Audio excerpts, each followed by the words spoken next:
What is a biomaterial? What types of biomaterials are being used? Are they always natural substances? Is it possible to combine more than one type of biomaterial?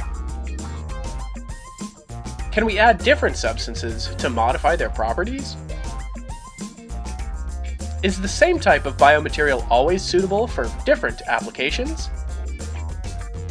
If these materials are used for medical applications, then what requisites should they meet in order to be considered safe and effective? Now, there's also the concepts of nanomaterials and bio-nanomaterials. How are these different from biomaterials? Is it just about their dimensions? How small is a nanomaterial? And how can we make them? Are their properties the same or different from their macroscopic counterparts? How can we determine these properties?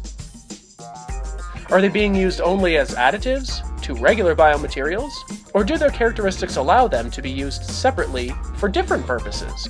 And what kind of applications do they serve for if they're so tiny? Wait. These are a lot of questions, eh?